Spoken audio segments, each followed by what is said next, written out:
यदि आप एसईओ कर रहे हैं और एसईओ में वेबसाइट आपका रैंक नहीं हो रहा है, आप बहुत सारा मेहनत कर रहे हैं तब भी वेबसाइट रैंक नहीं हो रहा है, इसका मतलब आपका स्ट्रेटजी में कमी है। आप जो स्ट्रेटजी बनाए हो एसईओ करने के लिए उसमें कमी है। आप जो कीवर्ड आप डिसाइड किए हो जिस पे रैंक करवाना है, वो कीवर्ड का डेंसिटी है, जो कीवर्ड डेंसिटी होता है वो आपने मेजर नहीं किया है। अगर कीवर्ड डेंसिटी आपने फाइंड कर लिया कि हमारा कीवर्ड डेंसिटी अगर मीडियम है, लो है या हाई है, उसके बिहाफ पे हम स्ट्रेटजी चेंज करते हैं। अगर कीवर्ड का डेंसिटी बहुत कम है तो हम इस स्ट्रेटजी पे काम कर सकते हैं। अगर 30 से ज्यादा अगर बिलो डेंसिटी है तो आपका वो keyword maximum 1 month to 1.5 month में रैंक कर जाएगा।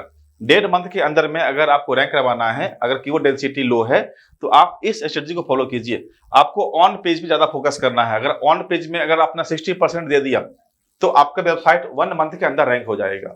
ऑन पेज में करना क्या होता है, हमारा जो कंटेंट है वो हमें एक यूनिक और इजी हेडिंग, सब हेडिंग, टाइटल, डिस्क्रिप्शंस और जो पैराफ्रेज जो करते हैं कंटेंट को, उससे बचे।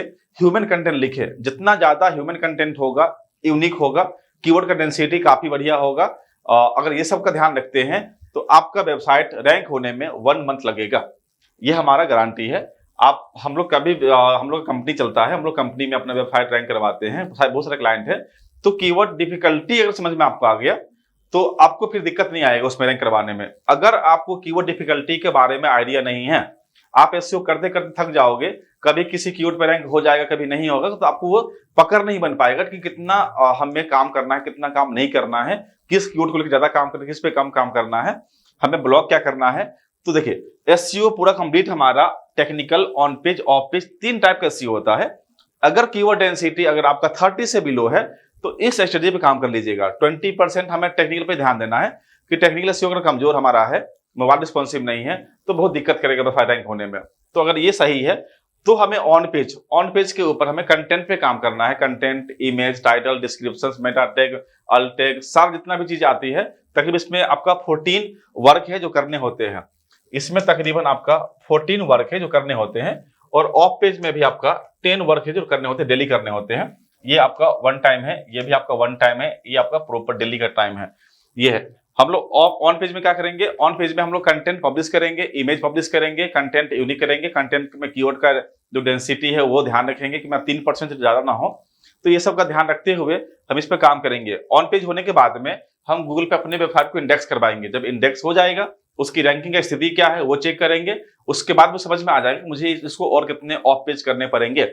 ऑफ पेज में हम जाके अपना content submissions, image submissions, blog submissions, PPT submissions, आपका जितना है ब्लॉग कमेंटिंग, आपका taxi submissions, social book marking, ये सारे क्वेश्चन आंसर सारी चीज करने पड़ते हैं। तो उसमें हमें कंटेंट का सबसे बड़ा खेल है। कंटेंट बनाना अगर आपको आ गया तो आप एसईओ में मास्टर बन सकते हैं। तो एसईओ में चाहते हैं एक्सपर्ट बनना, तो कंटेंट में एक्सपर्ट बनिए, उसके बाद आप स्ट्रेटजी में एक्सपर्ट बनिए। स्ट्रेटजी और कंटेंट दोनों मिला के आपको एसईओ एक्सपर्ट बनाती है। और एसईओ एक्सपर्ट का सैलरी मार्केट में मिनिमम 60,000 पर मंथ का होता है। तो इसलिए आप डिजिटल मार्केटिंग फील्ड में अगर आप हैं तो आप कमजोर नहीं हैं, आप बहुत अच्छे लेवल जा सकते हैं। बस आप कंटेंट पे और स्ट्रेटजी पे काम कर लीजिएगा, आप एसईओ एक्सपर्ट बन जाइएगा। ठीक है, थैंक यू।